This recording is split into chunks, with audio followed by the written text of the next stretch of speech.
I'm so happy you joined me.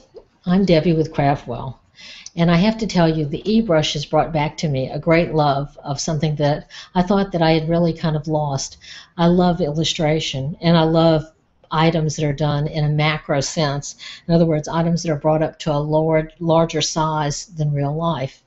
And so the eBrush has allowed me to go back and to revisit the days of when I would use commonly found fruits and vegetables to produce pieces of art that I enjoy. And so my eBrush, using my Tombow markers, has helped me go along the lines of producing, this is a portion of it, an ear of corn, but up close. And I really love all this, the very subtle uh, tonal changes to it. I love taking the complementary colors and really causing it to pop, bringing out those darks. This is a piece of corn that apparently has sat for a little bit because it's got a little of that mold buildup, but I love working with my eBrush. And I'll give you an idea of how I pursue this, or how I do this, and it is by using my eBrush with my collar from my Tombow. I take where the little triangle is, make it even with the seam line, press, and turn. Then I go to my marker pool and take out, I don't want the green one, I'm going to take out the yellow. And again, I always use the scrap paper before I start on any project, unless it is a scrap project. I don't mind doing that. But I'll turn on my brush. Let me place my unit over here. And I make sure that I have it in that sweet spot that I want it in. I'm going to pull this back a little bit. It's a little bit more than I want. And it's really funny because all of a sudden you can tell, there we go, right where that sweet spot is for you. Then I'll go back to my illustration, and I don't really move my hand, I'm moving my arm, and just back and forth. Remember too, when you're doing this, it's like watercolor. I'm going to leave my whites. I'm going to use my whites, so I've already got a plan for those. And you'll notice that I'm just back and forth, and I'm building up those tonal layers to give the corn the roundness that we all see in life. I love using the eBrush. It's very, very simple. I love the control that I have over it. By coming closer, I can really cause darks. By being further out, I can diffuse the spray so that I can give it that beautiful, gentle color.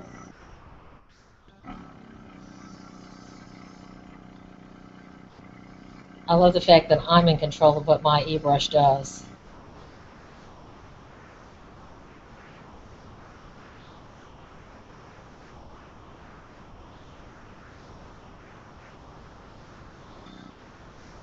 I want you to know too, the eBrush has also brought back a sense of learning for me, because I now am going to pursue some of the wonderful things that I had in mind when I was a little bit younger, and kind of put back on the back burner. And now I can see that this can make it happen, and I'm very excited about that, because I have an idea for a book that I would like to do with illustrations, and I think the eBrush is the tool that I'll be using. So you'll see some of my work posted now and then. I do turn mine off in between brush changes. That's just my habit. I really feel more comfortable doing that. I'll bring out my next marker, and again, I always check to make sure that I don't have any of the other colors on my markers when I finish using them. So let's see. This is a little bit too high. I'm going to go back to the low speed, well, medium. Get it going. Now, I use shapes too. And what I'll do is I'm just going to use the edge of the shape to get a nice straight line so I can see where I'm working. There we go.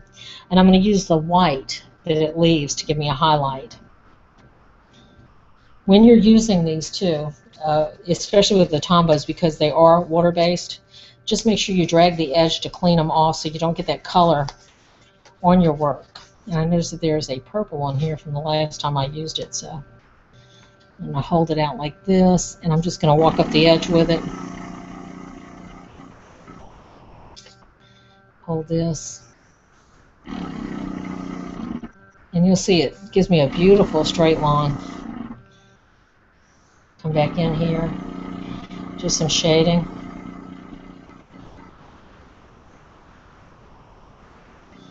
And I have fun with it. I love building up layers of transparent colors. It really does have a beautiful look to it. Again, I'm going to do some wiping.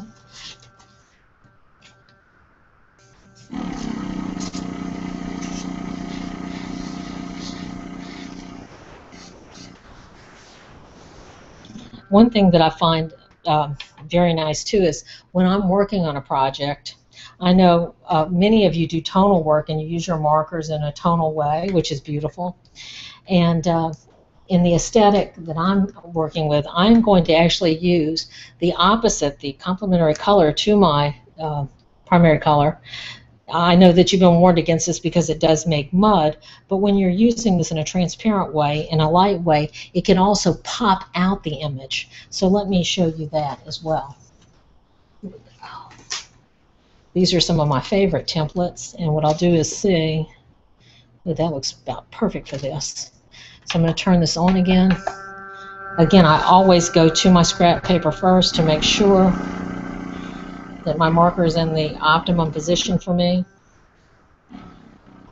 It only takes a quick twist to see where it is. And if I feel comfortable with that, or if I need to bring up the speed a little bit, I'm going to bring it back down. I'm not really happy with that. Let's see. There we go. I'll bring it back over here. Now when I'm using this, you're going to notice that I'm not spraying actually on the picture. I'm spraying on the edge of my stencil. Just right there on the edge. It's just on the edge. Now watch what it does. See? See how it brings it out? And again, this is corn, so I'm going to go with a bigger. Let me try a bigger one. I don't want to really get a lot of curve in there. I just want a nice line that comes into it. So let's see. See, just a little bit like that, and see how it pops it out? And again, remember, it's only paper, so don't... See, it's only paper, but can you see how it brought that kernel out to where it's really making it have form and shape? That's what it's about. It's about bringing those corn kernels out so that they have shape to them. And that's what it's about. I'm really excited because this has really brought me back to the aesthetic that I love so much. And I really need to get back to my producing artwork that I feel confident in doing and excited about doing. And I really have to bring it back to the eBrush because for a lot of us, we lose that little, we get the writer's block, we get whatever it is. This has really made my creative juices flow again. And I'm very excited, and I love that I get some satisfaction from seeing how I can make that paper go back to being a beautiful medium for me to express myself. So again, this is just a slight tutorial on how to use it.